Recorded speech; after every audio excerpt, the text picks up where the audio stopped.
Assalamualaikum warahmatullahi wabarakatuh. Di sini saya akan memaparkan sebuah analisis riset pasar dan perilaku konsumen terhadap keputusan pembelian produk tempe di pasar. Di sini saya mengambil salah satu komoditas pertanian dari kacang kedelai, yaitu produk jadi, yaitu menjadi tempe.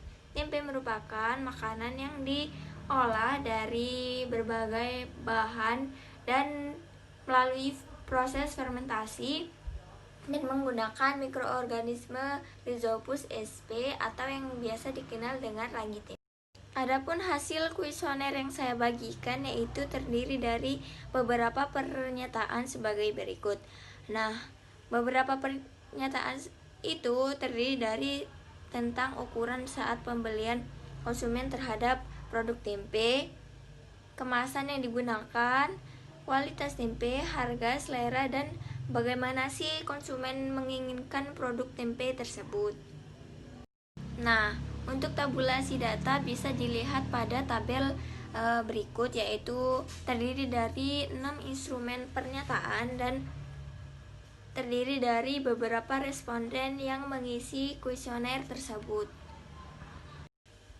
Adapun beberapa rancangan riset yang akan saya lakukan, yaitu untuk yang pertama akan melakukan analisis sebuah situasi di pasar.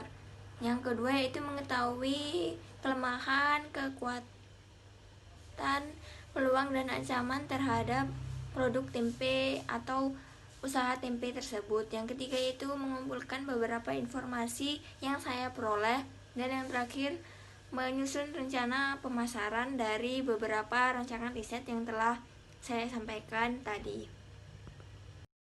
Nah, dari hasil riset pasar yang saya peroleh, saya memilih pasar yang berdekatan dengan rumah sekitar 1,5 km, dan dari hasil tersebut diperoleh bahwa pada umumnya konsumen membeli produk tempe ini dengan harga yang murah tetapi dengan kualitas yang baik.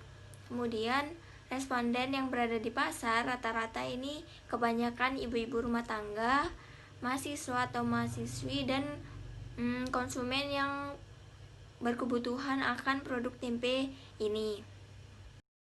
Nah, terdapat 2 alat analisis data yang saya gunakan dalam proses analisis riset pasar dan perilaku konsumen. Untuk analisis riset pasar, saya menggunakan analisis SWOT, yang dimana untuk mengetahui kekuatan, kelemahan, peluang, dan ancaman dari suatu usaha tersebut. Sedangkan untuk analisis perilaku konsumen, saya menyebarkan sebuah kuesioner yang terdiri dari beberapa pernyataan yang digunakan untuk mendeskripsikan sebuah hasil dari kuesioner tersebut, dan untuk mengetahui secara keseluruhan hasil dari konsumen yang telah mengisi dari kuesioner tersebut.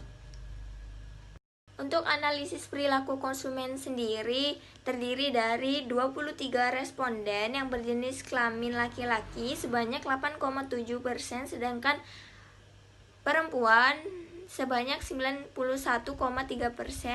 dengan usia antara 19 sampai 36 tahun, dengan mayoritas mahasiswa atau mahasiswi yang mengisi kuesioner ini dengan pendapatan rata-rata kurang dari 500.000 sampai dengan 1 juta rupiah.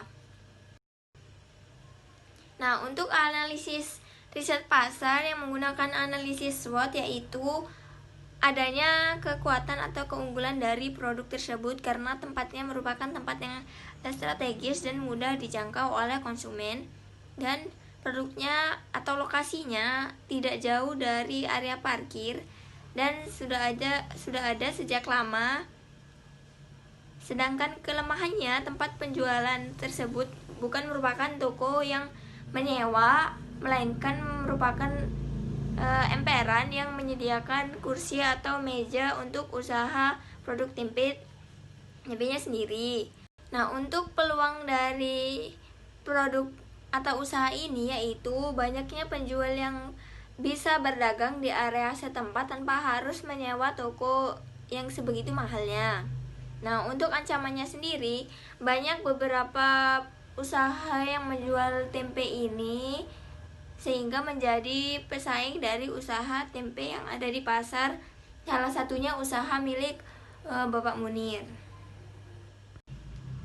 Nah, berdasarkan kuesioner yang telah saya bagikan ke beberapa responden, terdapat kesimpulan yang atau merupakan pembahasan berdasarkan ukuran tempe yang ditawarkan dengan memiliki variasi ukuran mulai dari yang kecil, sedang hingga besar. Namun beberapa konsumen memilih tempe yang berukuran sedang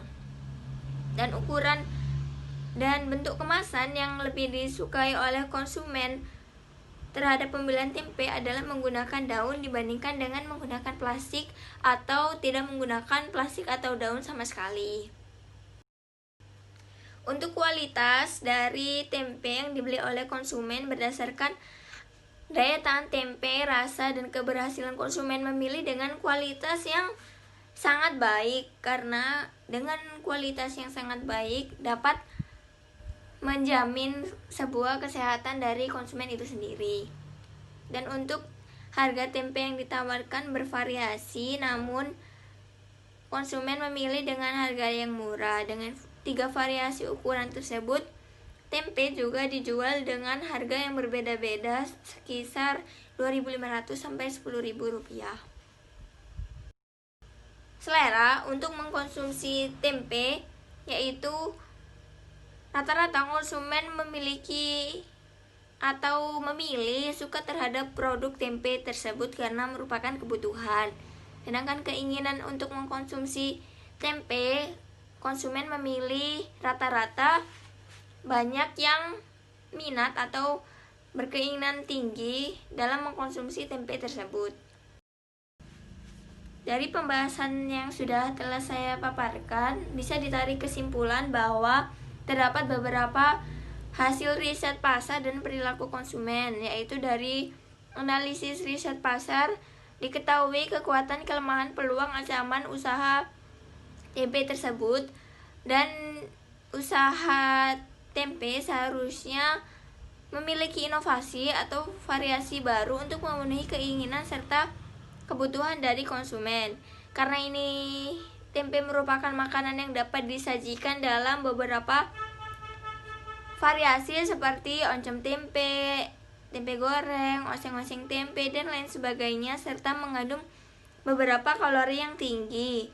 Nah, jika dilihat berdasarkan analisis perilaku konsumen, dapat diketahui konsumen suka terhadap produk tempe dengan memiliki selera konsumsi yang tinggi, dengan memilih ukuran tempe yang sedang, dan memilih kualitas tempe yang baik. Nah, dari pemaparan tersebut saya menggunakan referensi sebagai berikut.